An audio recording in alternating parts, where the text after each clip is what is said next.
Well, hi. We've got a very special webinar for you today on location. We're sitting here in a boardroom. Well, not really the boardroom, but one of the meeting rooms at Easy Equities. And with me is Charles Savage, the CEO of Purple Group. How's it, Charles? How are you, Alec?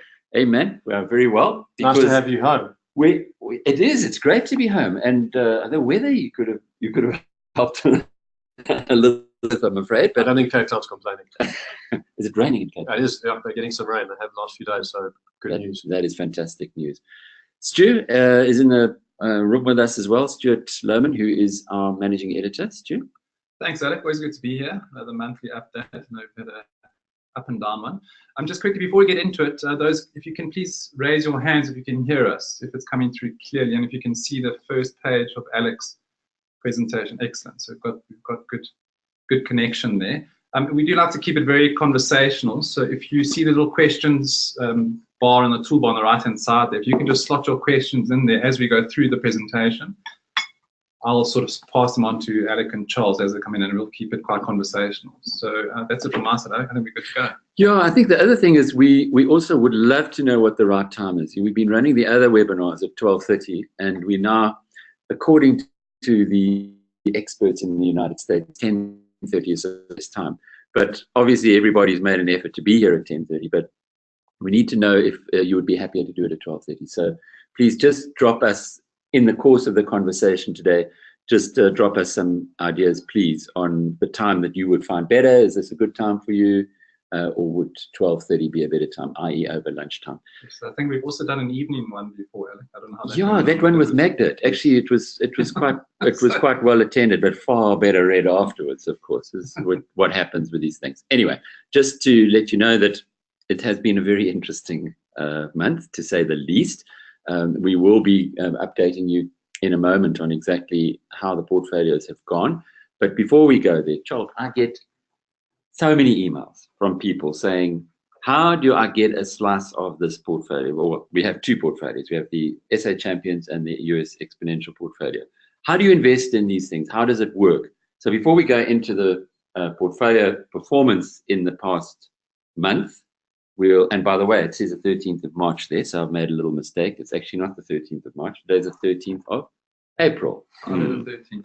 It had to happen. I'm superstitious, so I love Friday the 13th. I hate it. I hate it. I hate it. I hate it. My father was very superstitious. He lost his biggest deal on Friday the 13th. And interestingly, we buried him on Friday the 13th. So I wasn't superstitious until then, but now all things point to 13th being a bad day for me. So you've got me on a day that I would normally just stay in bed. Well, just as well you got out of bed. Otherwise, we'd have been having some difficulty in doing this interview. But Charles, just maybe to go back a little bit, yeah. When you have a look at Naspers' share price, it's over 3,000 Rand for a single share. And yet, if you buy the exponential bundle, where Naspers is a quarter of the portfolio, you can actually get a stake in Naspers. So how does that work? Yeah. People get confused about that. Yeah, I mean, the key thing is not to get too caught up in terms of the mechanics, because it can be sort of too technical. The bottom line is that we fractionalize share ownership so that you can buy 1/10,000th of a share. And the real reason we did that is because we fundamentally recognize that there are people that are first-time investors that just want to try it out with small amounts of money, 100 Rand, 50 Rand. And then there are also people who can't afford access to, a Naspers share at 3,000 Rand. So fractionalization enabled access for everyone. And as a result of enabling that access for everyone, when we then created bundles, which are your portfolios, we were then able to utilize that fractionalization so that everyone could buy 100 Rand of your portfolio and start a journey with you where it might start at 100 Rand, but over time, as they gain more confidence and enjoy the service and the podcasts and the returns that you get them, they can increase their value. And I think the problem with the asset management industry is we just said to everyone, if you want to participate, you have to give us lots of money. And that's not what we're saying. We're saying, come and join us, get educated along the way, start with small amounts of money, grow your confidence and understanding and education. And over time, you can put some more money into it if you really enjoy it. But if I go to a normal stockbroker, and you're a highly disruptive, Easy Equities, very different stockbroker, and I ask them to buy me 250 Rands worth of shares, well, they're going to charge me 150 Rand to buy any shares in the first place. Yeah. So, and it's another thing that was wrong with the industry. There's no incentive in the industry to service the little guy. and the fundamental is that we can't make money from them. But those business models are old or gone now. I mean, I was looking at Spotify, interestingly, their IPO. They've got 70 million customers and they don't make money out of it. I mean, can you imagine imagine going to raising venture capital 30 years ago and said, listen, what I'm going to do is I need a lot of money and I'm going to set my break-even point at 100 million customers. And then I'll make some money. You would never have got any money. The world has moved on, it's changed, and stockbroking and asset management hasn't. And so the difference between us and the traditional stockbroker is we've backed ourselves into a world where we need hundreds of thousands of customers before we make money, and we've got the funding structures to do it. And so we can now take that much lower cost base and much more distributed platform with a lower cost base and deliver much lower cost services. So you're being like a Spotify. Let's see if we can get this. We can get both of us on the screen. Hey, better push it right over there. I'm going to get a bit snuggly. A bit closer. There we go. Okay, you can see I am here with Charles, and we are on location at home in Johannesburg. We're wearing jerseys. Yeah, excepting one of us is dressed up for the occasion. The other one is going to stay in bed. It's easy equities underneath. No, did you fear what I was fearing? Indeed. But it's something that you've just mentioned now. You need like hundreds of thousands of people. So isn't there a risk that you're not going to get there? Isn't there a risk that if you I suppose there always was a risk with Google, but how do you answer of course there is a risk in the sense that and that risk dissipates all the time in the sense that the customers are flowing through the door. So today we've got 65,000 active customers. By customer numbers, that makes us the second biggest stockbroker in South Africa in 3 years. So, and how does the risk dissipate? One, the customers keep coming. Two is Sanlam put in 100 million rand for 30% of easy equities, which extended our runway by another 24 months. So we've got another 24 months of capital. That money went in November. And everyone knows who Sanlam is, or if they don't know, they are a long-term investor. They're not looking for short-term returns from us. They love what we're doing. And so the risk of us going away is, for my money, zero. We're building something very special here. We love what we do. There's purpose in what we do. Our customers are loving it. And so we're going nowhere. And we're only, we're 30% away from break even. And I would guess that that's going to happen before this time next year. And current growth rate's much earlier. The only caveat between break even is how much more do you want to grow? And it does become an Amazon kind of story then, because at some point you've got to go, guys, if we can continue to grow at these rates, why worry about profitability? Just keep fueling the machine, keep spending. Yeah, it's interesting, and we're going to talk about the portfolios in a while. But sorry, just indulge me on this one. Iqbal's survey was trying to list something he was going to raise gazillions of rand, and on a model which sounds like, well, certainly he was trying to say that it's the same model as Google and Amazon, etc. He managed to get Jim Rogers, who we know is this incredible commodities investor, to put money in, apparently put $100 million in. So you've got a model that you can already see the benefits of it. Have you tapped or spoken to people in the global market? We're starting to now. So we've been, for the last 3 years, I guess, we've been sticking to what we know and understand, the South African environment. But at the same time, the last 18 months, we've been standing on a global fintech stage. So I've been traveling and going to places to present our technology and see how good we are relative to the rest of the world. And we've either come first, second, or we've been in the finals in every single instance. And so for us, we've got the confidence to say, what we do in South Africa is as good as what everyone else is doing around the world. And it's time for us to go and compete globally. And when we go to compete globally, we also need to get global capital behind the group. And we want to partner people in those jurisdictions that believe in the same things that we believe in, and give us the capital to deliver the platform in those markets. So it would be partnership in those jurisdictions rather than saying, let's get Silicon Valley to invest in global capital. Exactly. I mean, for us, because it's such a low-cost model, the most expensive asset is your customer. So if you go and buy distribution by virtue of marketing, it's expensive. In South Africa, it hasn't been, and there are lots of reasons why it hasn't been. We've been around a long time, and we're particularly good in this market. But we could never say the same. Let's say we're going to Australia, which we are going to Australia. It'll be our first market that we enter. We couldn't back ourselves to be able to acquire customers in that market at the same price we have here. So we want to buy distribution through partnership, not with marketing money. So for us, it's key to find a seed partner who has distribution, where we can take the platform, put it on top of their distribution base and achieve the same things we've done here. And because of the case study that we've created with Satrix, where we've done exactly the same thing, we're finding it easy to find those partnerships because we've got such a fantastic case study, and not just Easy Equities, but also what we've done with Satrix. But it's almost like once people get what exponentiality is about, once they understand what disruption or how you start disruption, just go and read Clay Christensen's book if you want to find out what the Purple Capital story is. But you start at the bottom, you let everybody else ignore you. Oh, they won't last. Oh, they don't know what they're doing. Oh, what's this fractional nonsense? And slowly but surely, like the Koreans who came into the American steel market and started those little mills, as Clay wrote about it, wasn't too long before there weren't any more American steel manufacturers, because the big giants ignored them for so long that by the time they got to the point where they should have reacted to it, I suppose Capitec would be a similar instance in South Africa, where they've come in, developed, and got to a point. In your case, once you start getting profitable, in a year or a couple of years' time, then how do you compete as a full service, if you like, software? Yeah, the key thing, that exponentiality, which I guess was difficult in the old world, because the difference in this new world, where what creates that exponential force, and it's your customer. You think Uber and Amazon.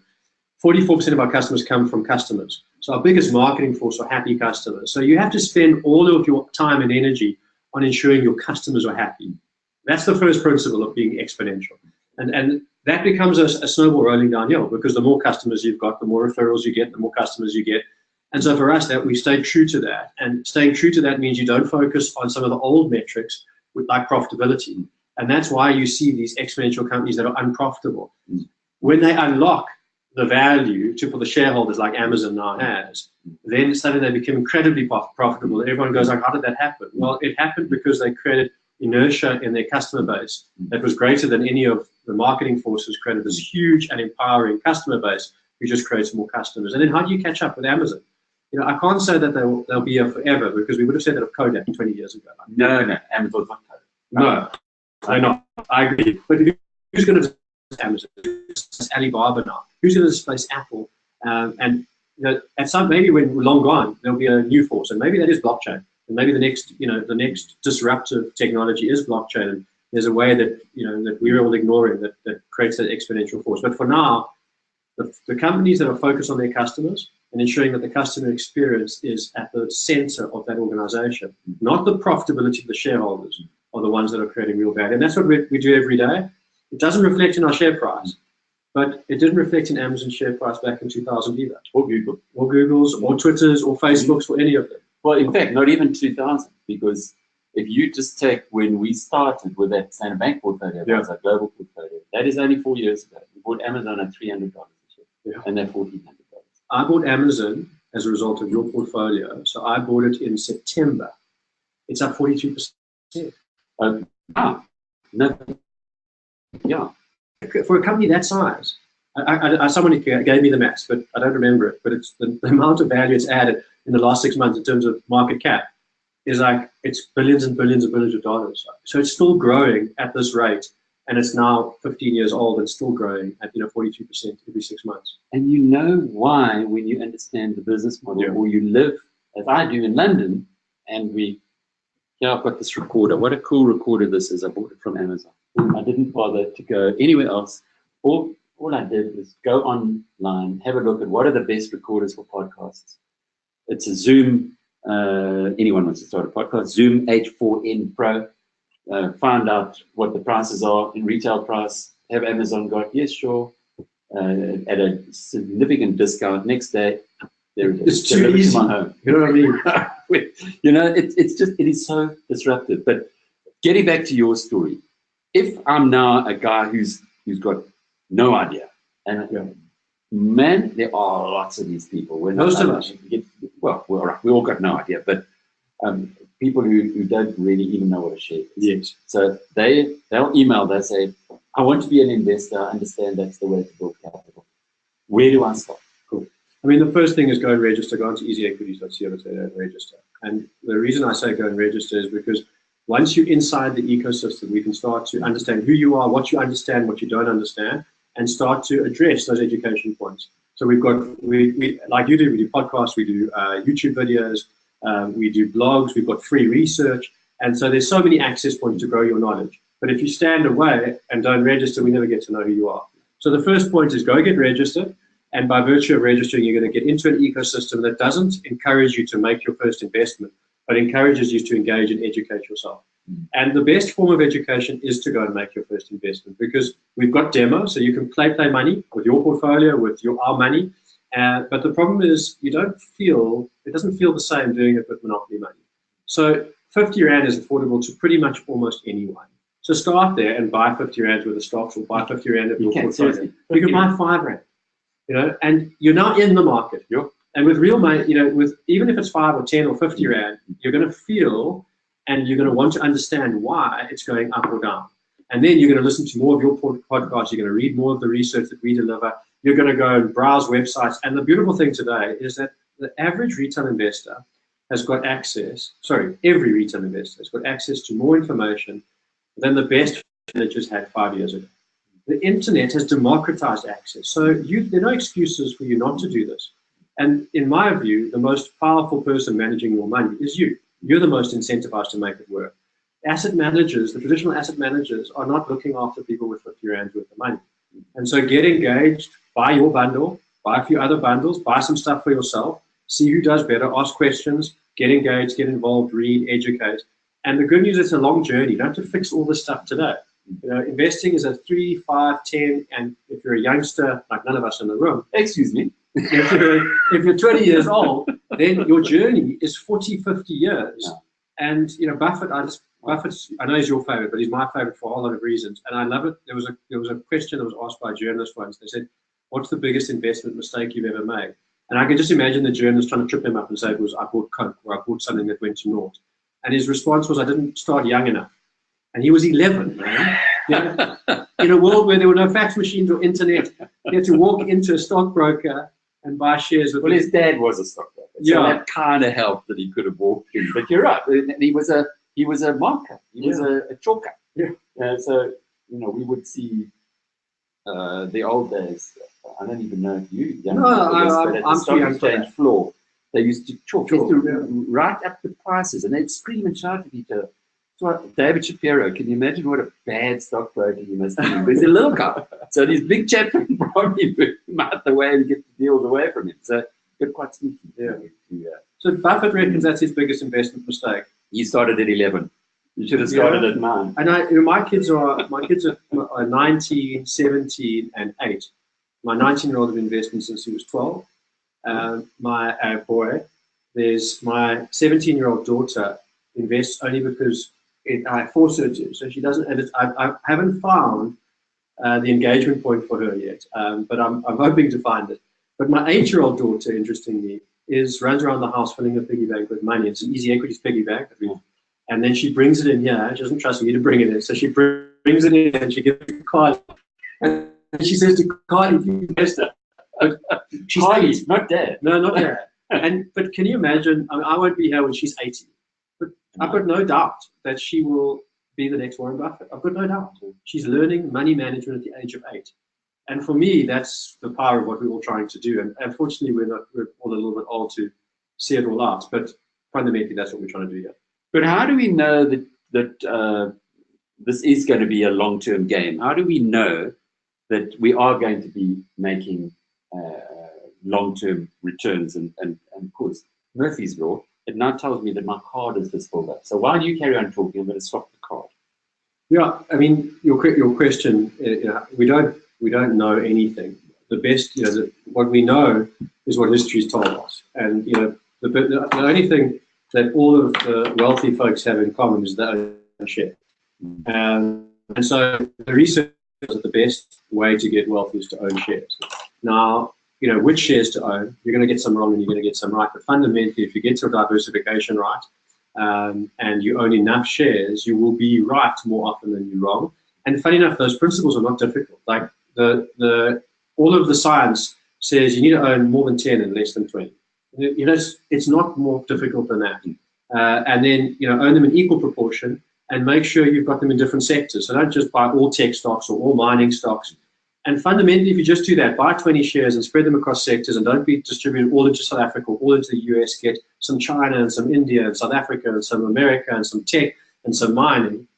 And over the long term, you're going to get really wealthy. And fundamentally, the key thing is that every time you're wrong, seek to understand why and see if you can correct that behavior in terms of those choices. But you also have to be disciplined that every time you're right, also seek to understand why so that you improve your chances. And over time, you can only become a better investor. And that's the key. There's no secret sauce beyond that. Shares are here forever. They're the greatest force for wealth creation. They're medium to long term. And the biggest asset in investing is time. And so you need to get involved and start with. Stu, we got any questions? I like no questions yet, just comments on the time. So 66% on 12:30, not 10:30. That's interesting. So there's only 3 respondents, so if you use percentages. Three respondents. Okay. All right. Well, let's get. Sorry, I've got one quickly. Mm-hmm. It's from Brett Norton. He says, while you're on the topic of bundles, what happens when you buy or sell shares on the business bundle portfolio? Also, are there costs involved when you make changes? Yeah. So whenever Alec rebalances his portfolio, it automatically rebalances into your accounts. And when he does that, the transaction costs associated with it is the brokerage, and the brokerage is 25 basis points. So 25 cents per 100 Rand that is being rebalanced. So those are the costs that are associated with the rebalancing. 25 cents per 100 Rand. It's like, again, unless you understand the model, which you just explained to us, there's no way that would be possible. No, I mean, the nearest competitor to us in South Africa charges a minimum of 80 Rand. So if you rebalanced 100 Rand, you pay 80. Can't make money doing that. And so we had to get rid of that in the system. And so it's gone, and it's made it affordable and accessible for everyone.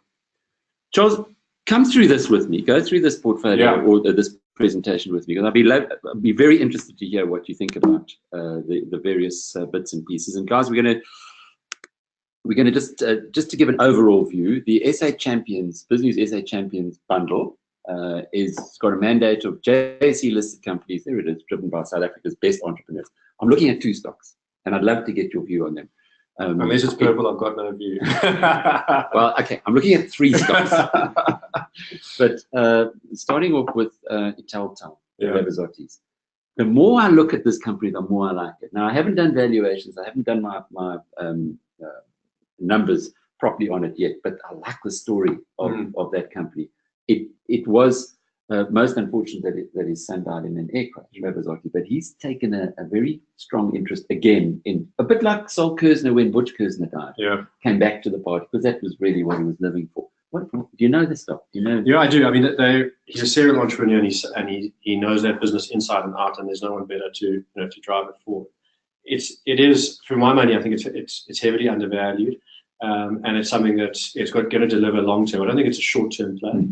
So it's not for the speculators or traders, but over long term, I think it will find its place at a valuation that is well above where it is now. And the question beyond him, who's next? I think that's the question that management needs to answer over the next 3 to 5 years, because he won't be around forever.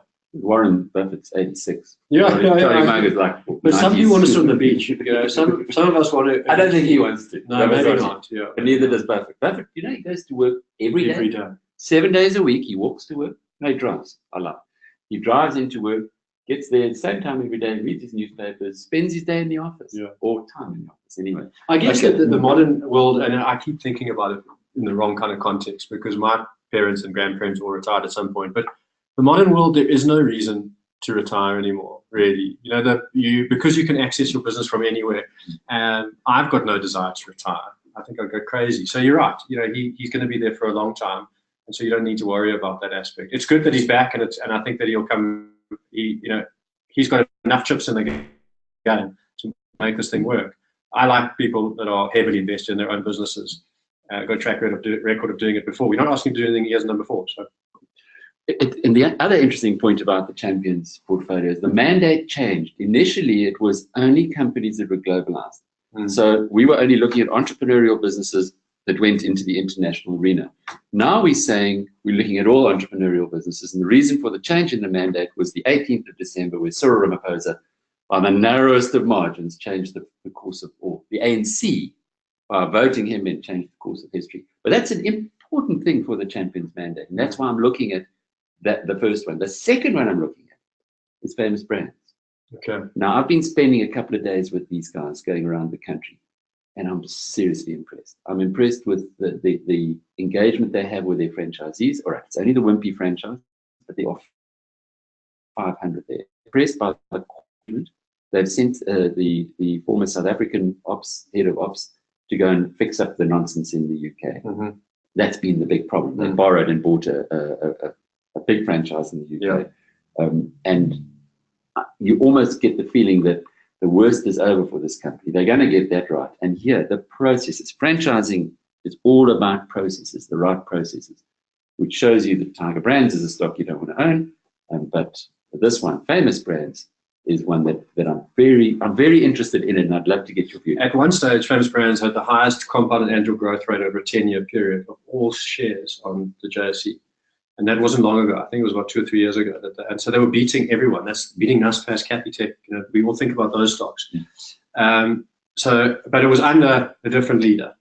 And there was something mercurial about that leadership. But Kevin Hedwick. Yeah, Kevin Hedwick. And, you know, which was, I felt was interesting. He ended up with Joffy, and that's ended up in divorce. So I don't know where he's going to end up now. I don't know enough about the new management team, because it does seem that they're his guys. They are his guys, yeah. So they would have been well schooled. But if they can replicate a little bit of what he did there, then I have no doubt that they'll return to their previous, former glory. Having said that, I think there are question marks. South African businesses investing offshore have made big mistakes, and if they stick to their knitting, if they sort out the UK operations and go back to their core operations, then there's no doubt that in the South African context they can deliver extraordinary value. But that market, it's been difficult. I'm trying to taste as an example where they've completely ruined it and lost it, despite the fact that I've got a wonderful franchise in Starbucks. But okay, my take on it so far, and I haven't done all my research yet. The controlling family are still involved. Yeah, these are operators. Yeah, they're a Greek family who when you get really good familia, no, that's Italian. But you know what I mean. Getting the Greeks, it's kind of, and they've weaved that family network the same way as Nando's used to do when Robbie Brosen was running it here in South Africa. So from that perspective, it's quite exciting. So they're still there. Kevin is an ex-SAP man. Yeah. He's a process man. He's installed processes, Kevin Hedwick. Yeah. And I did a number of interviews with him over the years. He's not a Joffrey entrepreneurial, let's go and find a cheap stock. He's a man who goes and looks at it and says, this place, the processes will be, the processes are up to maggots. Let's input our tried and tested SAP high quality process into the organization, and that is going to fix it. So they've got wonderful brands. I mean, the only thing they've done wrong was that international UK. And is it wrong in inverted commas? Time. Maybe, exactly. They went in, had a look at it. Once they put this Famous Brands processes in. Now I'm being kind of excited about this because I just see these guys, their quality, the engagement with the franchisees. Absolutely love them. They have like a franchisee council where each of the franchisees send their people there. They tell Famous Brands what's working, what isn't working.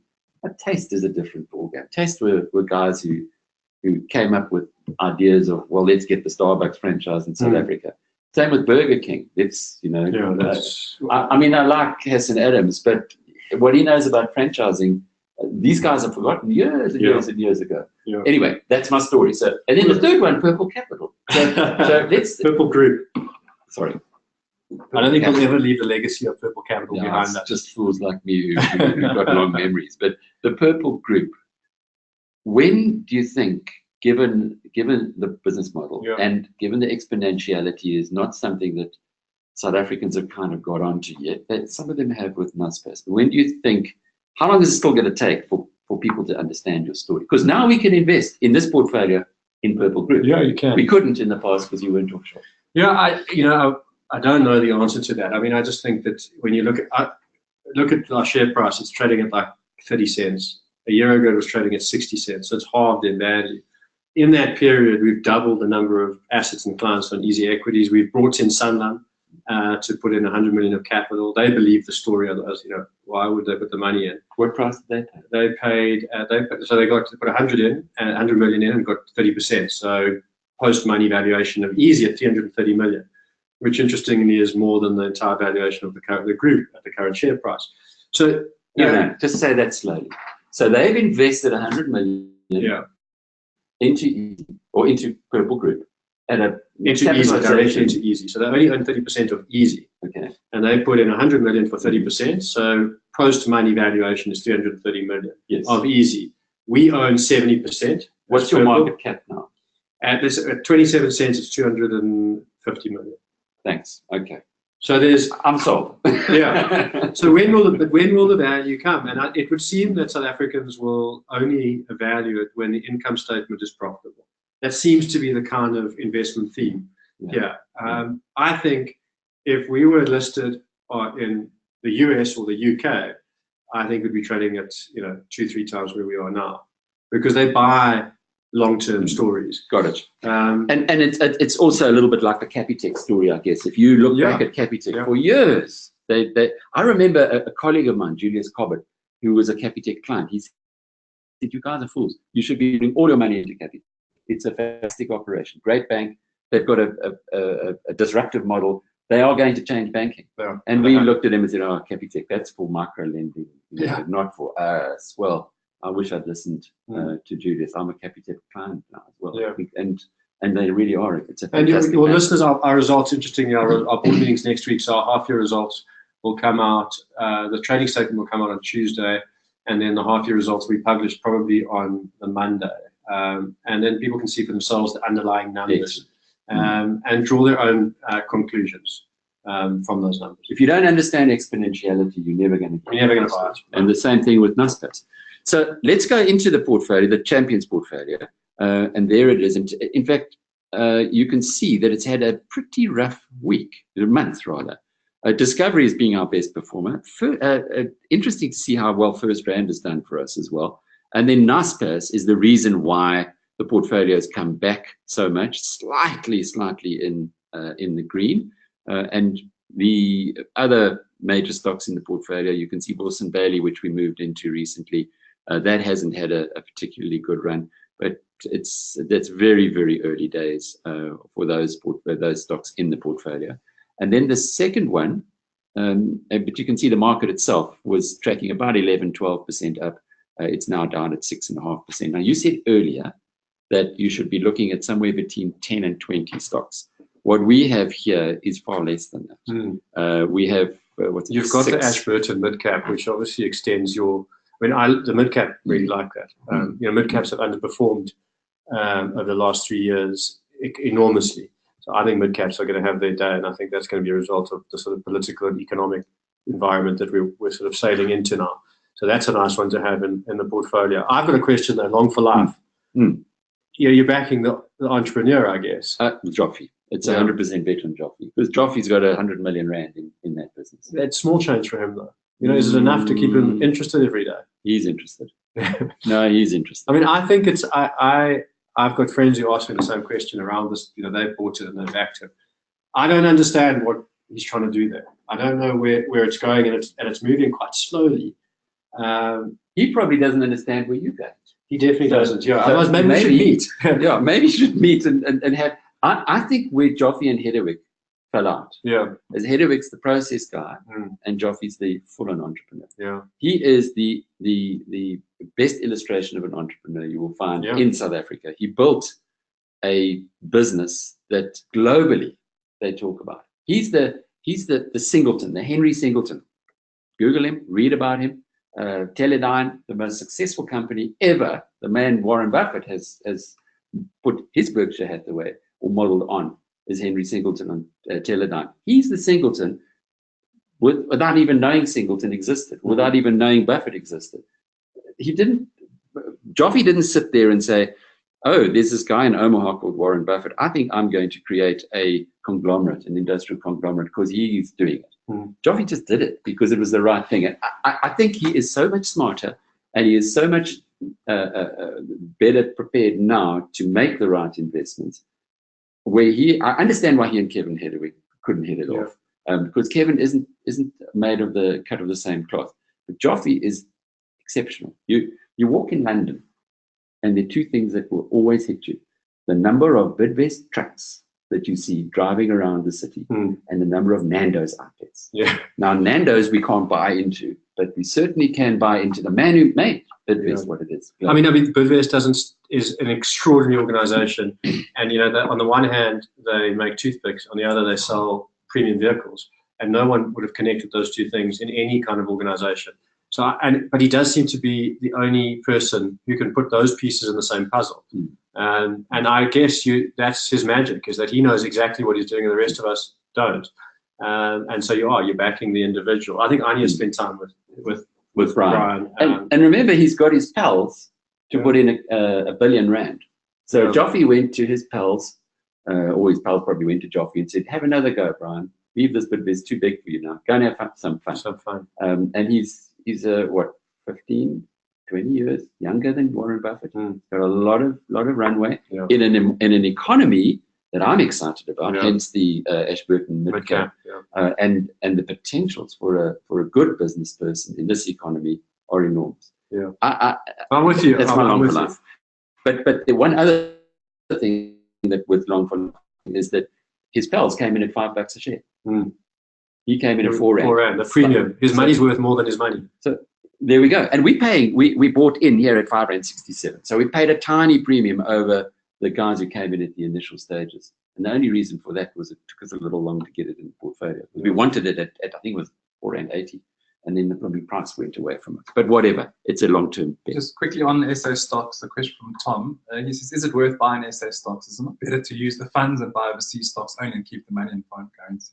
No, I'm very excited about SA stocks, because if you think about, and Charles will have his views as well, but on this portfolio here, the Champions portfolio, we have been through, in this country, the most appalling economic management known on earth outside of Venezuela, Cuba, and Zimbabwe. And Brazil. At least Brazil is getting a little better now, but it's been appalling what's happened in this country. The potential of this country has always been there. The people are. You get South Africans wherever they travel or wherever they go into international markets, they make a huge impact. So you've got great people, great skills, great expertise, a climate that is conducive to working hard. And I mean, historically, the JSE is in the top 3 exchanges on a dollar basis over 100 years. And, so despite our problems, and we've had lots of them, 100 years we had even more. Yeah, we've done extraordinarily well against a peer group that have had less excuses than we have. So I agree with you. South Africa is a great investment destination. For the last 3 years, it's been murderous. And the way I see it for now is that up to 2018, we're going to see increase. The volatility is going to be high, and we might not see the kind of price performance that we would like, because there's a lot of election and campaigning going on. But beyond that, I think we get a 5-year window of blue sky where we recover and outperform our peer group. And I think that's really exciting for the South African market. The story that I'm telling the Wimpy franchisees is I'm going around the country and doing these private presentations is essentially that.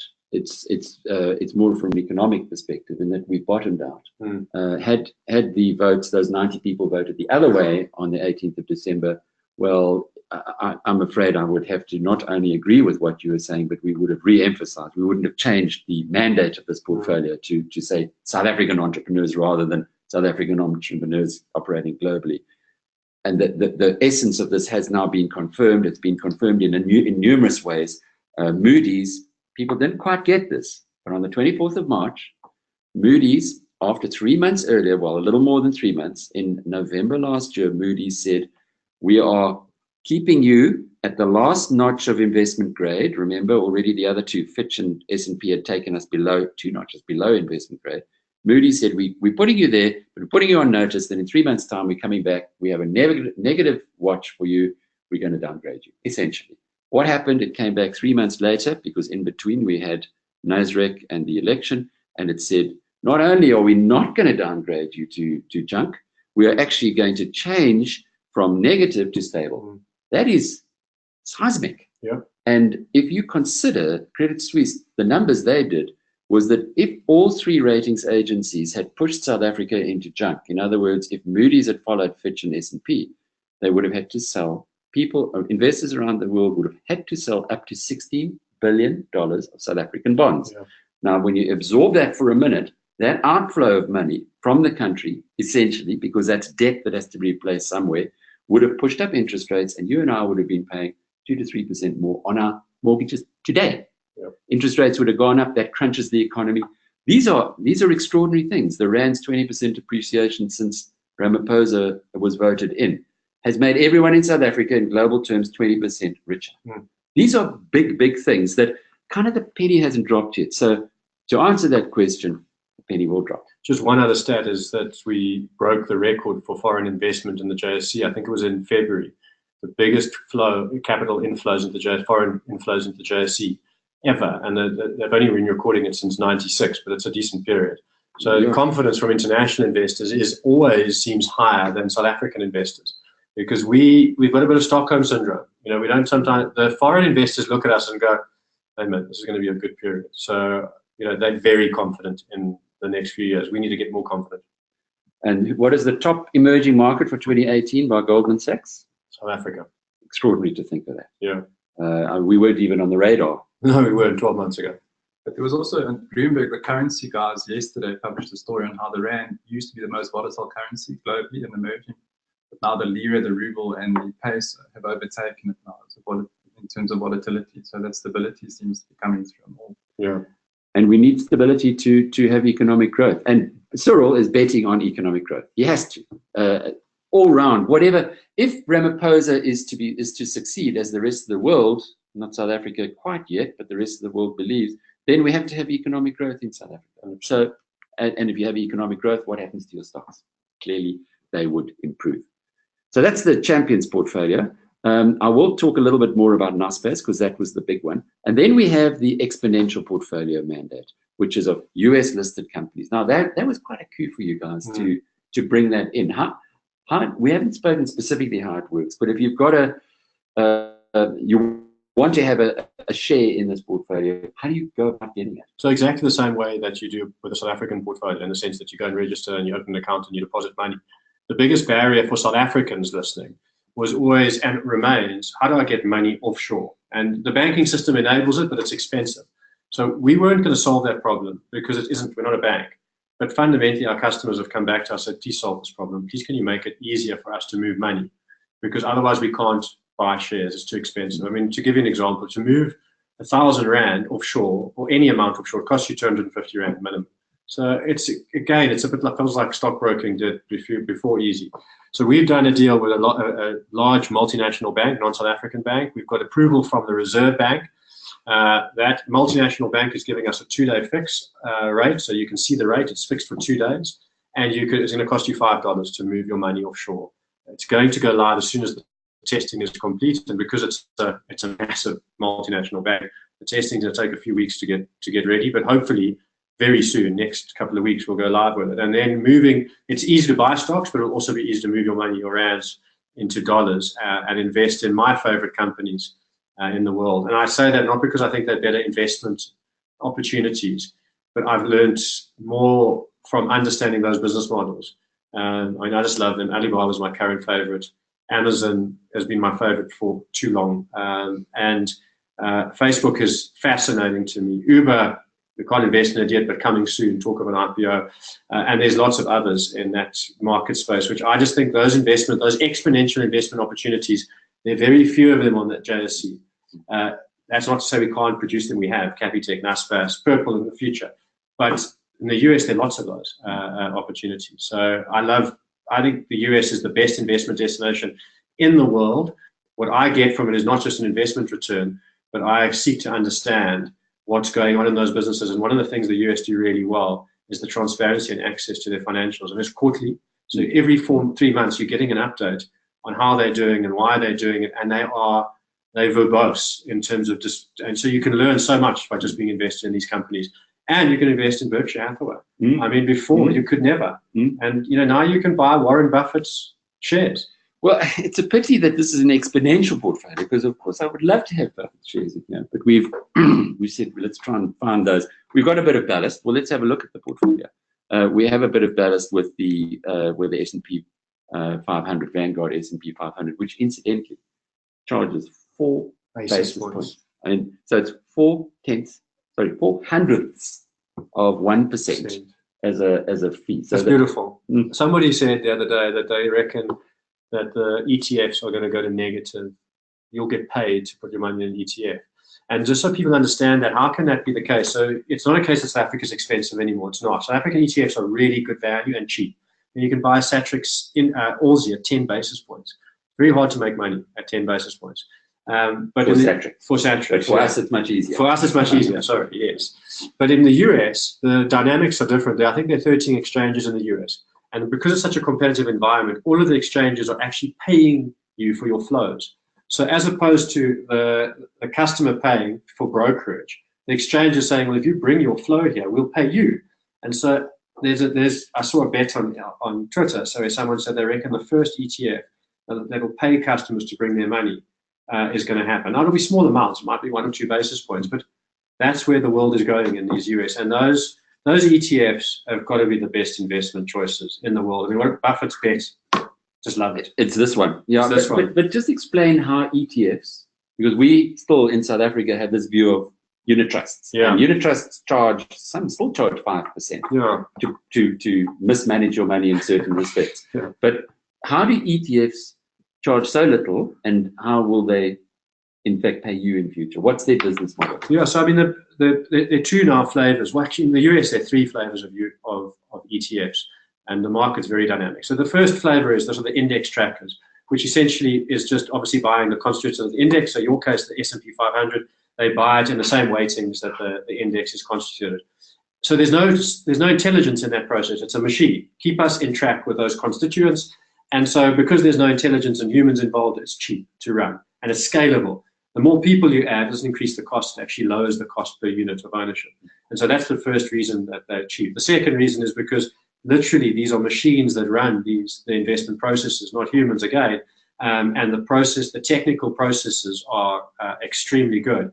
They can lower that cost and lower that cost. And then based on the aggregation of all of that value that they sit on, they extract value as the managers. So they charge the customers a small fee, 4 basis points in your case, but there are lots of little pieces of revenue that they're able to extract. So they do script lending, they sell their flows to exchanges, they use that balance sheet as collateral. There's lots of ways that they can utilize it to make money. Script lending, so that's when people want to go short, when they want to sell shares they don't own, they have to lend, they have to borrow the stock from someone. So they would borrow to these guys, and they pay something for it. So Vanguard makes money out of lending the stock that it owns. And us as customers, passes it on. And us as customers get this benefit of all of that activity happening inside this ETF structure. So ETFs, the future of unit trust is dead. I mean, they'll be gone.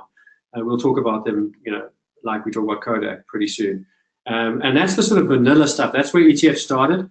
Then we entered the beta stocks, which essentially try and replicate some of the active management strategies in a slightly slower moving way. And so those are typically either thematic, so you can be biotech, or they might be value driven, so they buy value stocks, or dividend driven, and they look much closer to what the active managers do. But they take fundamentally the same principles and keep that low cost approach because, again, they use machines, not humans, to decide what to buy and when to buy and how to buy and do the execution. They aggregate and get revenues around it, so they do it much cheaper than these other unit trusts. And then enter the new ETFs, which I've only seen in the US, where they've actually started to list essentially unit trusts, active management strategies as ETFs, where the managers are making the decisions and pulling the strings in terms of what to buy and when to buy. But they've taken the efficiencies and gains that they've created in the other 2 product styles and are bringing this at a much lower cost. And so for me, ETFs, they are what are going to give every single person access to whatever they want. You want to buy biotech? Fine. You want to buy fintech? Fine. You just want to buy index tracking? Fine. You want to do it for really low cost, 4 basis points? Go ahead and do it. Charles, this portfolio of ours, Yeah, love it. when somebody comes in, and I know you said your daughter's actually invested. Yeah, she is. Apologize to her that it's gone from 23%. She's got questions. Well, we're going to talk about those in just a moment. With this month, sorry, what are they? You can't say that. Muppets. Muppets. I was saying Muppet. Yeah, I know you. But I mean, he's going to come at you now. Well, okay. He's aggressive. Say it on Twitter to him. Sorry, I better not. Let's go back here. But if you have a look at this now, you want to go and buy yourself one Amazon share. Yeah. It's going to cost you $1,448. Multiply that by 12. So it's getting you a little bit 25,000 rand. There we or go. Something like that. No more. That's 16, 17 for one share. Yeah. Now I can come in to Easy Equities and say I want this. I want $1 of it. Or let's be more reasonable, because no one's going to come in with $1. But I want to buy $100. 1,000 rands worth of this. 1,000 rand. Where do I start? Do I have to go and get exchange control approval, or isn't there like R1 million you can? Yeah. So the R1 million is really easy to get offshore for South Africans, and the Reserve Bank has made it really easy. So that the approvals are zero really. You can either do it through a bank. And fill out their form, and the form it's painless, guys. Don't let it get in your way. It's a form, but it's not difficult to fill. And then, as I said, 2-3 weeks from now, you can do it with us, and that R1 million will go off easily and cheaply. And then it goes into a US dollar denominated account. And then with that, once the money's there, you can start buying your bundle, and you can do it with $10, $100. But you need to have the dollars first. You have to have the dollars first. So you can't say, Charles, there's 1,000 rand. Put it in it for me, please. Yeah, no, you can't. In the future, we might do that, but you're investing. You don't want the rand to detract you from this. This is dollar investing, so let's keep it dollars. And what about if you've got a credit card? Because you can buy stuff in US dollars through a credit card. Can you invest through a credit card? Yeah, you can. I don't think it's the right behavior to encourage using credit cards. No, but Stuart puts money in his credit card. He's one of these clever guys, so he earns a better interest rate. Yeah.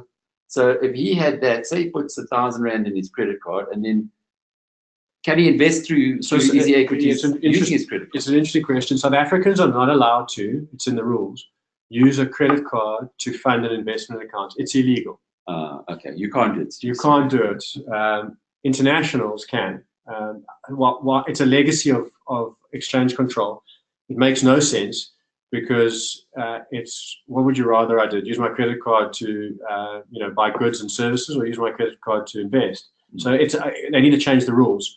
But you can't use your credit card to fund an investment account. All right. So the way is you've got to go through the process. Yeah. Open up. In fact, Standard Bank have got an amazing thing called Shift. Yeah. And with Standard Bank, you can literally put the money into this app, and it can get switched across. I don't know what the other banks are. Yeah, Shift is, I think, $15 a transaction, which we think is expensive. So it's good tech, but expensive. So $15 a transaction. Yeah, minimum. So make sure you put a big amount. Yeah, exactly. So that's why we've gone and built a solution, and it's $5. So we want Shift is a great destination for people who've got $2,000-3,000 to put in, even a little bit less. But for a guy who's just got 1,000 rand, you don't want to give away $15. And that's what because we have a partnership with Standard Bank, and they say they want you to succeed. They want Easy Equities to succeed, because to them it grows the market. They can offer a different service, if you like, to their clients. Whereas you're very, very, it's disruption again, isn't it? Yeah.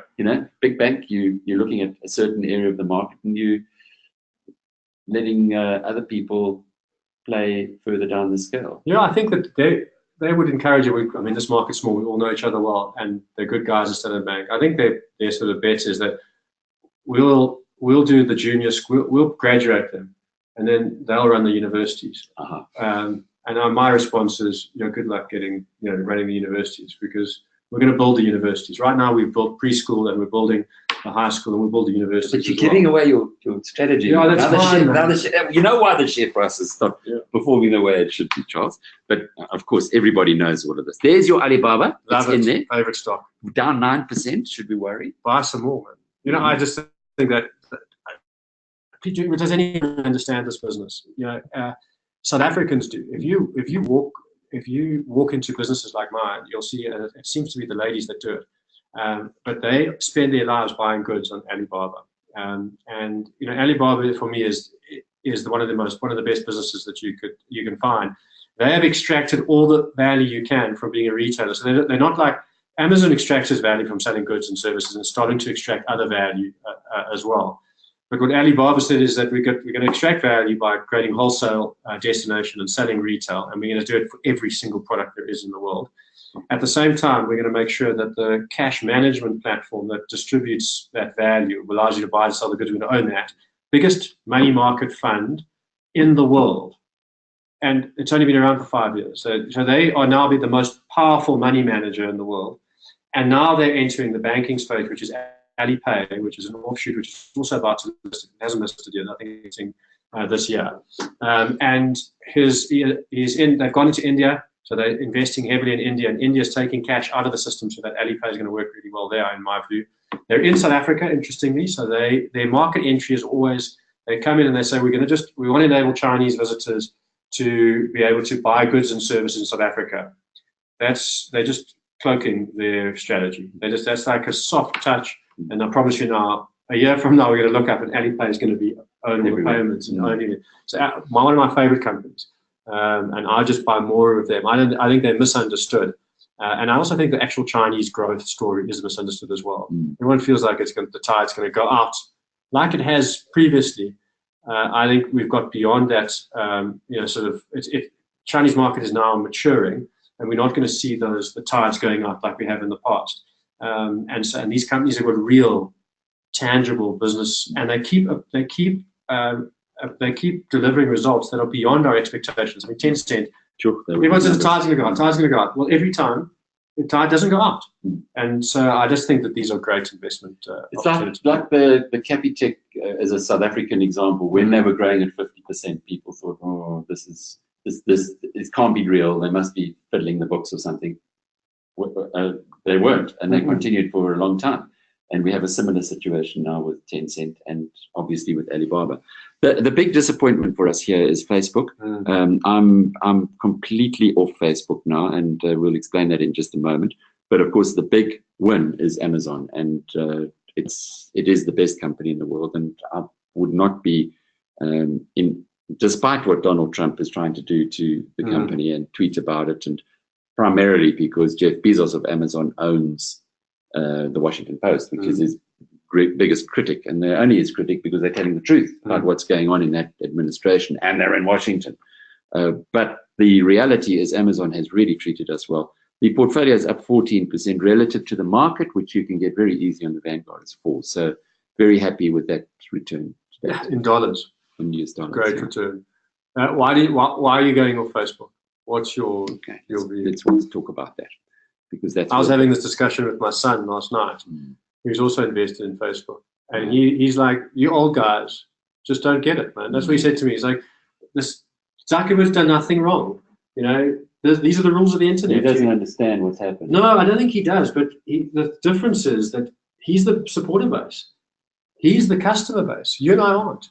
And if he represents, and it's one kid, but if he represents the customer, they say, but these are the rules. That we're going to keep supporting it. Then we should be buying at these levels, not selling. Let me tell you why I'm worried about it. I'm interested. I just want to give you this picture of Donald Trump at the World Economic Forum. It's actually the best picture I've seen of him.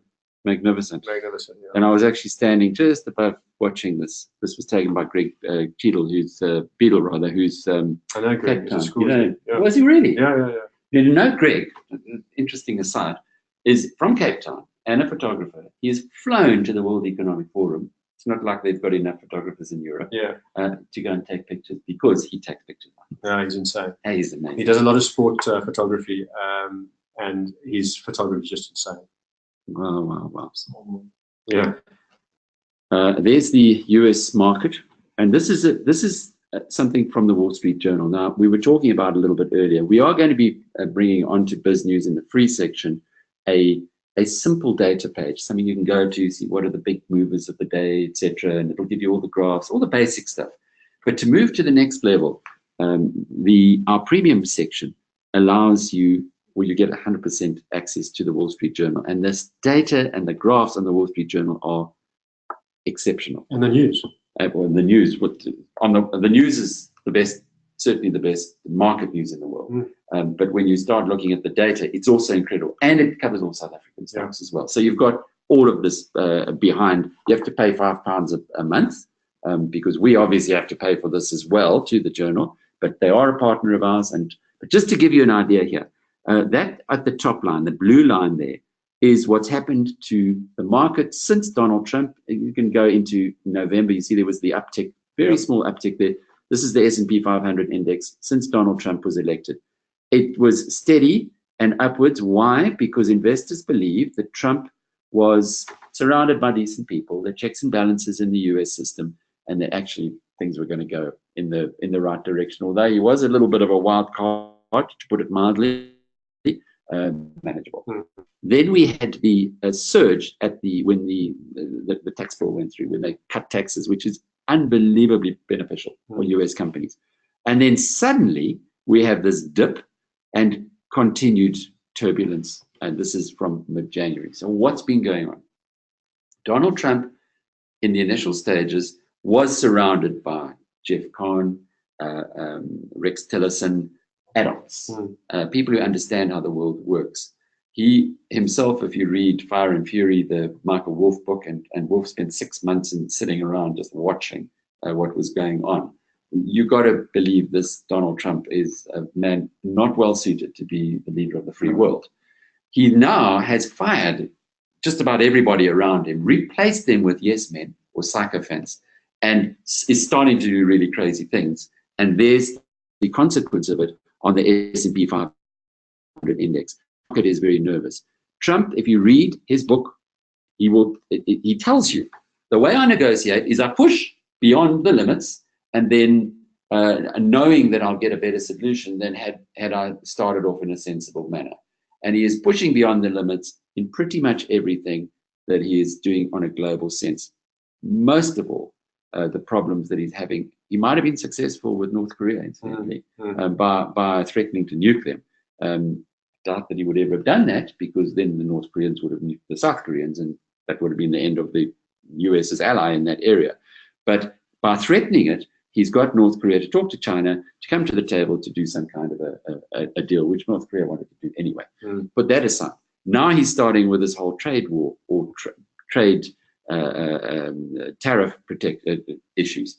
But the interesting thing here is that Trump has gone excessively, and now he's pulling back to the degree that they're saying, well, these are proposals, and we'll see if the proposals actually are going to be enacted. And then they have to go through US Congress as well. So Trump saying, putting 25% on tariffs on hundreds of products, it's going to be $100 billion worth of Chinese imports into America that are going to be affected, and China retaliating. Very interesting to see how China's retaliated.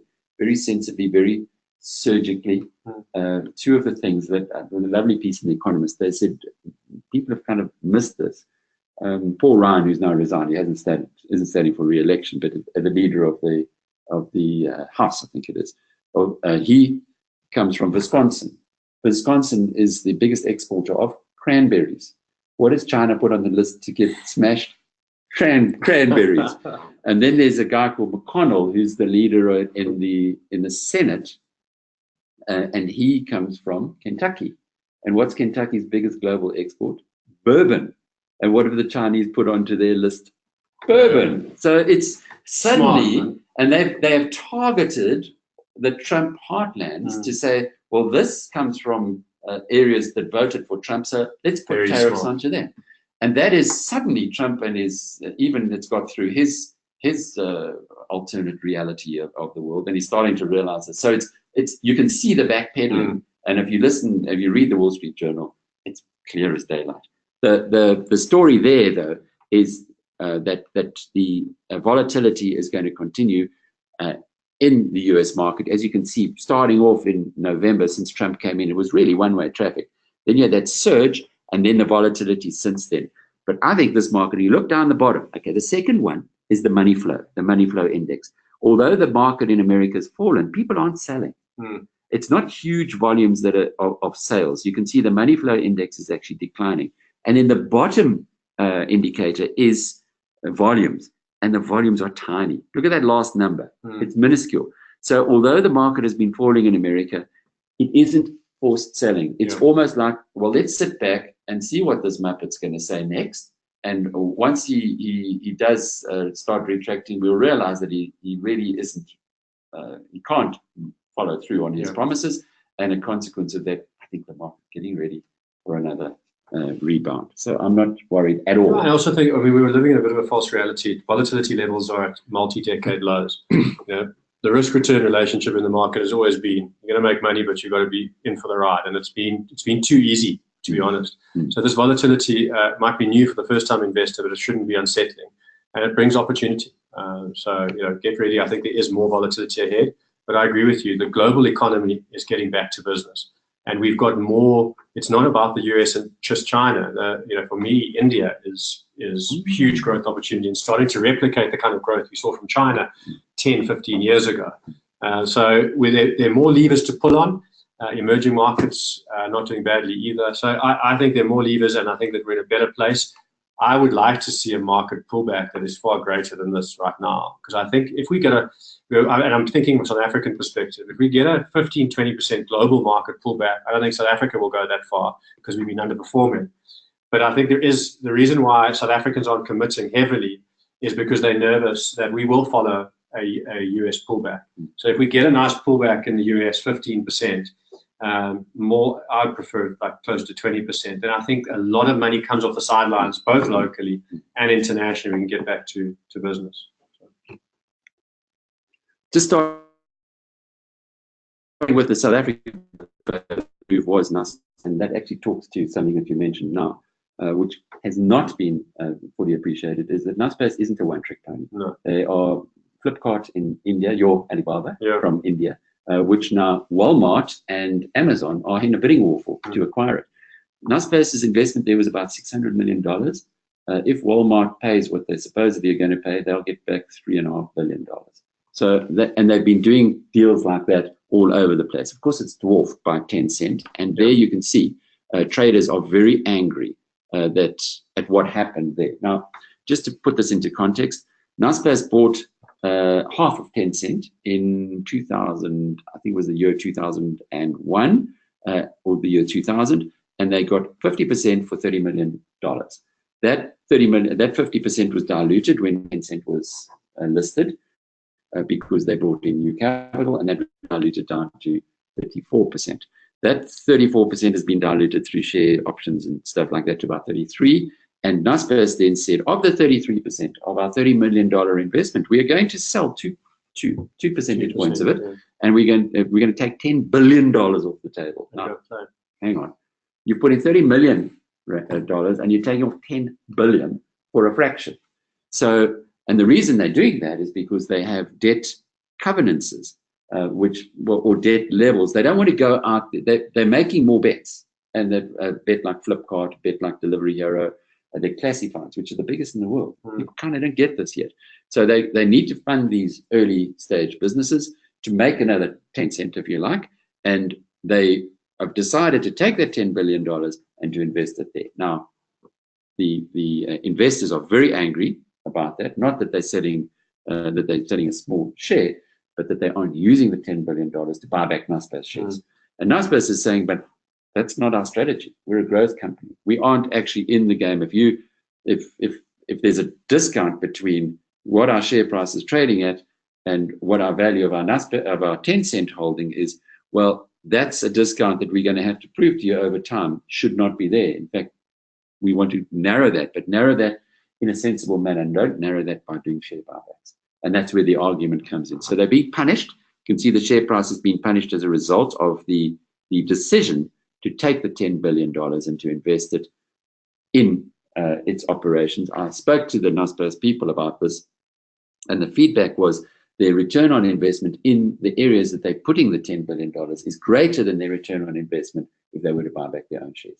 So they're looking at this sensibly and rationally and saying, sorry, guys, we understand in the short term the traders are cross with us, but this is the way we are playing it. That is the result of a Naspers falling. So I would think Naspers is now at a 46% discount to its Tencent holding alone.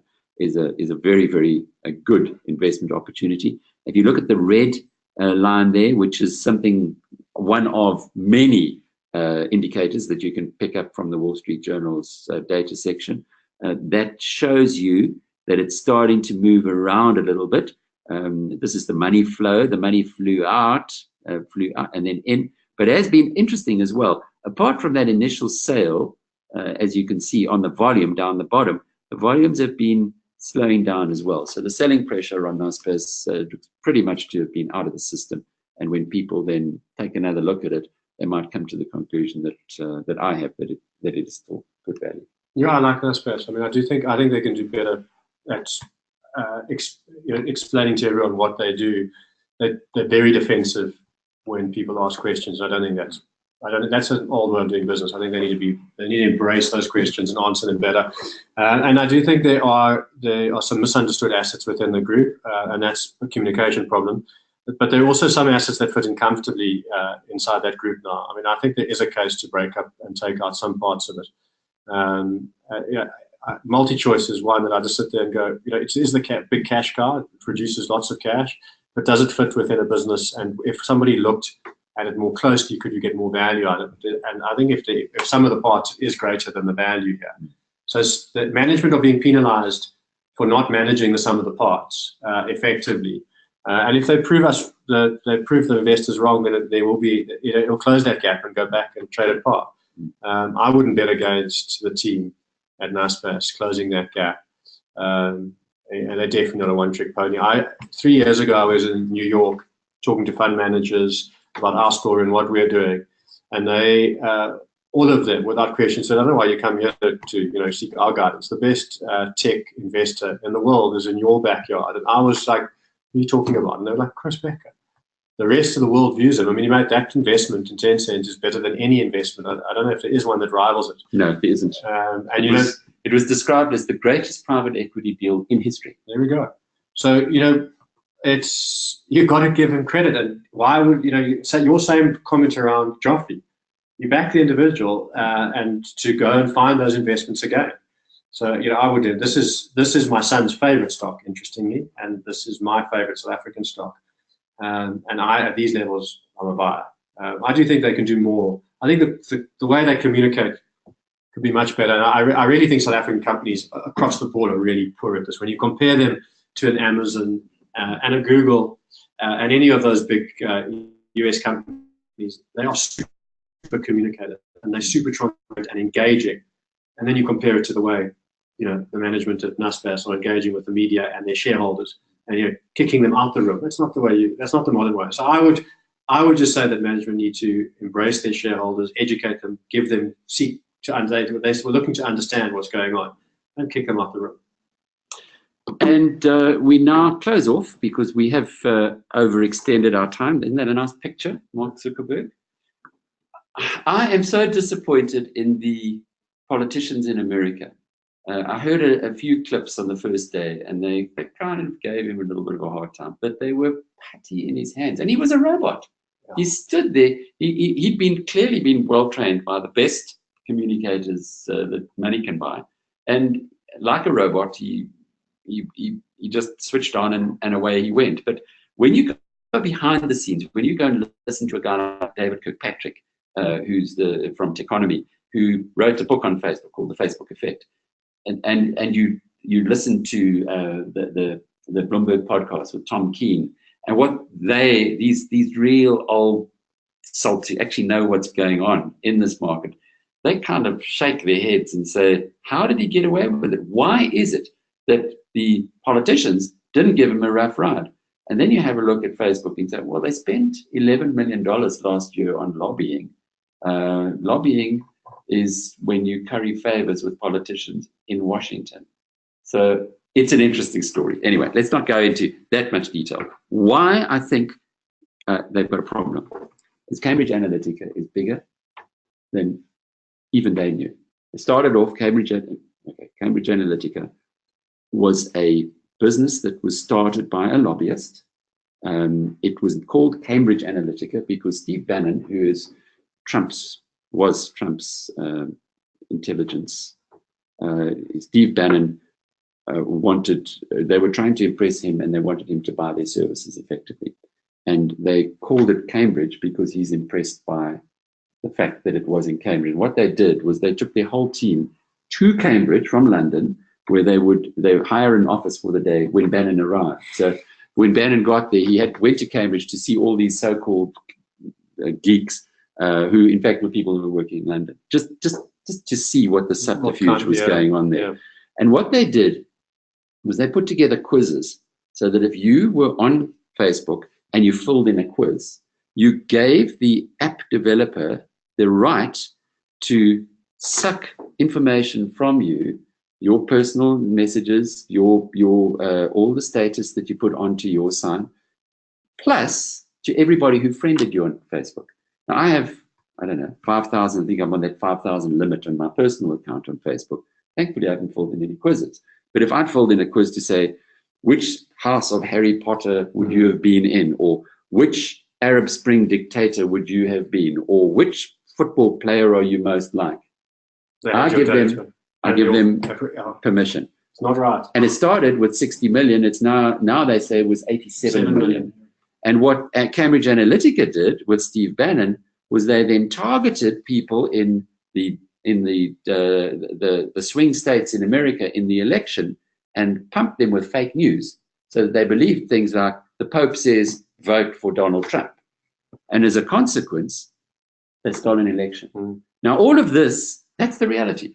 When you talk to the co-founder of Cambridge Analytica, when you read what he did, his interviews on The Observer, and they spent a year unpacking this, you can see what happened. At the moment, the lobbyists seem to have the sway, even in Washington, that this is not coming out. By the way, they did the same thing with Brexit. So when we had those big shocks of Brexit and Trump, they weren't really shocks, they were manipulated. That is going to come out. And the big question here is how many other companies did the same thing? Because don't say that Cambridge Analytica alone were the people who manipulated Facebook data in this way. There would have been others as well. There's never only one cockroach in the kitchen. And that's what I'm looking at here. So to me, we must get out of Facebook and we must find ourselves something else. Alec, is this not, I mean, artificial intelligence, data mining, access to information, all of these this is going to be modern warfare. It's not fair, it's not right. But I mean, and my son, you've articulated exactly the same problem my son said, and the difference in the way that he reads it. He said, Dad, I put myself into these spaces, Facebook, Instagram, Snapchat, everything I put out there, I expect somebody else can utilize against me. That's his mindset on it. And I go, okay, that's not how I feel about it, but that is the way that he feels about it. So he's almost like, you guys are naive. Until he loses his first job, until he loses his first car, until he loses, until a bank decides that they don't like to lend money to a chap who might have been a little bit exuberant at a But isn't that the modern economy? Isn't that the future of the modern economy? Whatever that means, this is a company that has a 50% profit margin. Now, we know from basic economics and basic business, when you have excess profit margins, they do not last. 50% is excessive by anybody's terms. And these valuations of Facebook at $180 are based on that 50% profit margin continuing in perpetuity. Yeah. There's no way that that's going to cost you. At the very least, Zuckerberg have to bring in lots and lots and lots of new people who are going to be checking on those who they do business with. And that's at the least. More likely is the third parties who've now been paying Facebook for all this information are going to have to withdraw. They're going to be withdrawn, they're going to be booted out. And then you have lawsuits. And the Europeans are not open to lobbying like the Americans are. And the Europeans, as we saw with Google, will be going for Facebook now on this privacy stuff in a big way. So the game has been amazing. You've made 50% profit margin on your advertising. You've had the world at your feet. You've had everything. You've had perfection. Perfection is now being exposed to have a very ugly side. And the ugly side and the anger that has been built up, we saw what happened to banks post-2008. It's my reading of what's going on here that we'll have a similar situation with big banks. The kind of profits that have been enjoyed by a company like this, which is not run by an adult. However you want to look at it, there isn't a guy there with lots of grey hair who says, "Jeepers, we better be." You can't just stand up and say, "Well, I'm sorry. Okay, let's move on to the next stage." The world doesn't work like that. Yeah. It might work like that in the mind of a 33-year-old, but like for Mark Zuckerberg, who is in his own bubble, doesn't work like that in the investment community. So my sense of this one is we want out. So, but we do it every 3 months. We only change the portfolio every 3 months. So we will be changing this in June. But I'm giving you advance notice now, and you can tell your daughter that she's going to have to stop using Facebook. Not at all. She can continue using it, but the Facebook, it doesn't mean that it's a bad service or a bad company. It means that it is an excessive profit margin, which cannot last indefinitely, because economics from day dot is set to that. So I'll tell her. Okay, but you don't disagree with me? No, I mean, I don't disagree with you on an investment case basis. I think it's going to be interesting to see what happens to its growth, and I think that's where we might be wrong. I mean, I think that you and I might be. No, but its growth comes from advertising, and advertisers. I'm talking about user growth, so I'm thinking about whether if it keeps growing that user base, then it might not have disappointed as many people as we think. It's definitely the older generation. My sister who lives in the US, she's withdrawn she's off Facebook, she's gone, and all of her community around her, but she's older than I am. And then I tested with the youth, and they're like, those are the rules of the internet, guys. They don't have an expectation. So there's a different. The profit margins I agree with, but I'm not sure that the damage is. I think it's overdone right now at these levels. But what's another rule of the internet? Do you remember Netscape? Yeah. Do you remember Alta Vista? Yeah. Do you remember Yahoo? Yeah. They were kings like Facebook is at the time. Where are they today? Yeah. And those are the realities. The rules of the internet is that you do get a disruptor who's going to come in. And Facebook has got to be very ripe for disruption. Instagram, Facebook, WhatsApp. This is an ecosystem that is far greater than just, and the Instagram, I don't think you find bigger loyalists than Instagrams. They've got real assets here that I think you're right on the economic model.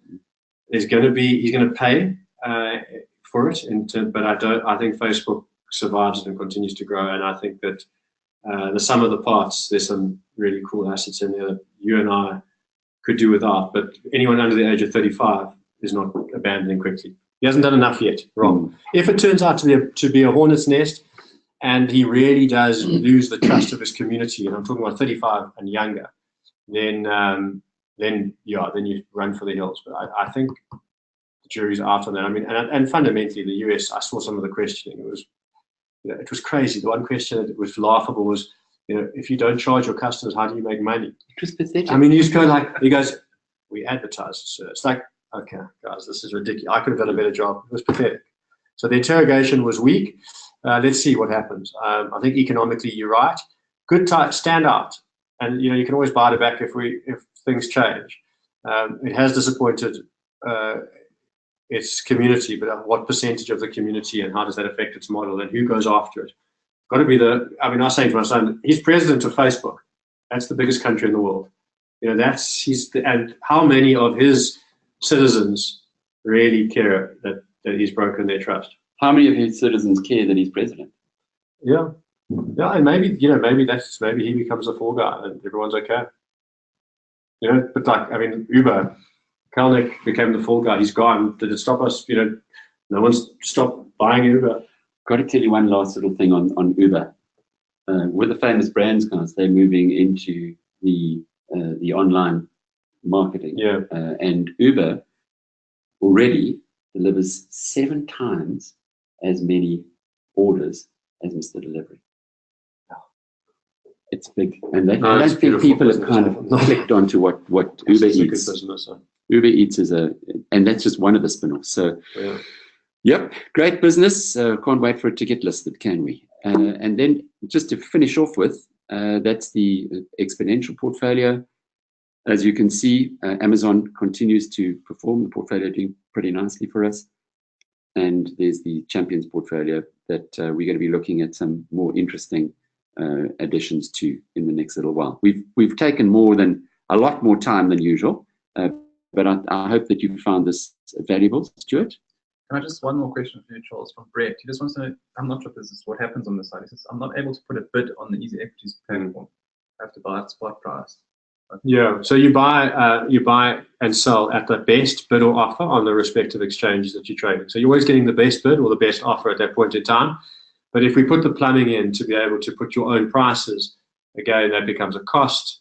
It's expensive infrastructure to maintain. We'd have to pass those costs back to the customer. And we're an investment platform, not a trading platform. And the entry price has got no significance in terms of long-term investing. Those are for traders. So people must not worry about that. Worry about how long you're invested and what you're invested in. There's Charles. He's given us a lot of his time. Thank you, Charles. It's been a lovely extended webinar. We now know all about Purple Capital. There's Stuart, just to let you know that he is here. He does exist. And goodbye. Thank you.